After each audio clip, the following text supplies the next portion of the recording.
వీక్షకులందరికీ నమస్కారం. జనవరి నెల 19వ తారీఖు లగాయతు జనవరి 25వ తారీఖు వరకు ఉండేటువంటి గ్రహగతుల ఆధారంగా ద్వాదశ రాశుల వారికి ఈ వారం ఏ విధమైనటువంటి శుభాశుభ ఫలితాలు కలగబోతున్నాయో ఈ కార్యక్రమం ద్వారా తెలుసుకుందాం. కన్యా రాశి వారికి ఈ వారం మిశ్రమమైనటువంటి గ్రహస్థితి గోచరిస్తూ ఉన్నది. ఈ రాశి వారికి శనేశ్వరుడి యొక్క బలం ఉన్నది, అలాగే బుధుని యొక్క బలం ఉన్నది, చంద్రబలం ఉన్నది. ఈ మూడు గ్రహాల తాలూకు శుభ ఫలితాలే కనబడుతూ ఉన్నాయి. గత వారంతో పోల్చుకుంటే లాభస్థాన స్థిత కుజుడు మరి ఇప్పుడు వెనక్కి ప్రయాణం చేశారు కాబట్టి కుజుని యొక్క బలం తగ్గింది. ఎప్పుడైతే కుజ బలం తగ్గుతుందో కొంత ఆర్థికంగా ఇంతవరకు ఉన్నటువంటి ఫ్లో ఉండదు. అంటే ఇప్పటి వరకు వస్తున్నంత డబ్బు రాదు. కొంత నిదానంగా ధన ప్రవాహం అనేటువంటిది ముందుకు సాగుతూ ఉంటుంది. అంతేకాకుండా అదృష్టం అనేటువంటిది కొంత తగ్గుతుంది. ఇప్పటి వరకు అదృష్టం మీద ముందుకు వెళ్ళిపోతూ ఉన్నటువంటి పరిస్థితుల్లో ఆ అదృష్టం అనేటువంటిది కొంత తగ్గుతుంది. అలాగే సహకారం అనేటువంటిది కొంత తగ్గుతుంది. ఇతరులు ఇప్పటివరకు మీకు కొంత సహాయ సహకారాలను అందిస్తూ ఉంటే ఇక మీదట ఏమవుతుందంటే ప్రతిదాన్ని మీకు మీరుగా చేసుకోవాల్సినటువంటి పరిస్థితులు ఉంటాయి. ఇలా ఈ కుజుని యొక్క మార్పు, మిగతా గ్రహగతుల్లో వచ్చినటువంటి మార్పులు, ప్రత్యేకించి సుహృత్కేశం ధనక్షయం, పంచమంలో ఉండేటువంటి రవిగ్రహం బుద్ధి చాంచల్యం ఆప్నోతి అన్నారు. అంటే ఇప్పటివరకు ఓకే ఇది మనకి అర్థం కాకపోయినా లేకపోతే ఇది ఎలా చేయాలి అని అడిగినా చెప్పేటువంటి వారు ఉండేవారు, వారి యొక్క గైడెన్స్లో వెళ్ళిపోయేవారు. ఇప్పుడు చెప్పేటువంటి వారు ఉండరు. అందువల్ల ఏమవుతుంది, ఇప్పటివరకు మనం ఓన్ డెసిషన్స్ తీసుకున్నటువంటి తరుణంలో ఇప్పుడు మరి ఈ సందర్భంలో మనం ఎలా ముందుకెళ్ళాలి అనేటువంటి సందిగ్ధత ఎక్కువ పీడిస్తూ ఉంటుంది.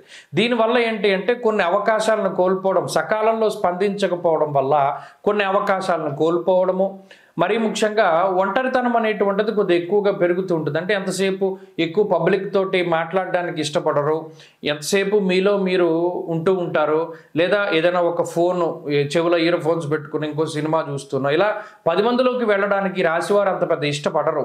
ఎంతసేపు లోన్లీగా ఉండడానికి లేదా మీకు కంఫర్ట్ జోన్ ఏదైతే ఉంటుందో దానిలోనే స్థిరపడడానికి కన్యా రాశి వారు ఎక్కువ ప్రయత్నం చేస్తారు.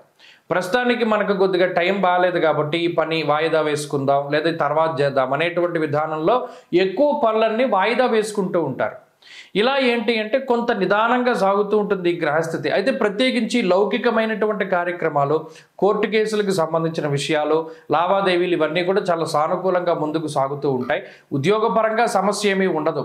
కానీ ప్రత్యేకించి ఏదో ఒక మానసిక భయం మాత్రం వెంటాడుతూ ఉంటుంది.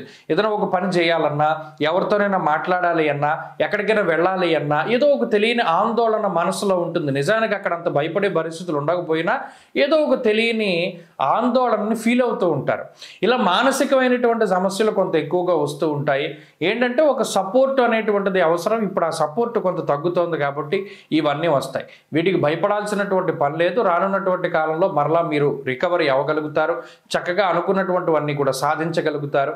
ఈ వారంలో కూడా ఆర్థిక పరిస్థితులు, ఆరోగ్య పరిస్థితులన్నీ కూడా సానుకూలంగా ఉన్నాయి. కన్యా రాశి వారు ఈ వారం మరింత అనుకూలమైనటువంటి ఫలితాలని సాధించడానికి ఎక్కువగా సూర్యారాధన చేస్తూ ఉండడం చెప్పదగినటువంటి సూచన. ఈ వారంలో కలిసి వచ్చేటువంటి రోజు బుధవారంగా చెప్పవచ్చును. అదృష్ట సంఖ్య 6, అదృష్ట వర్ణము ఆకుపచ్చ.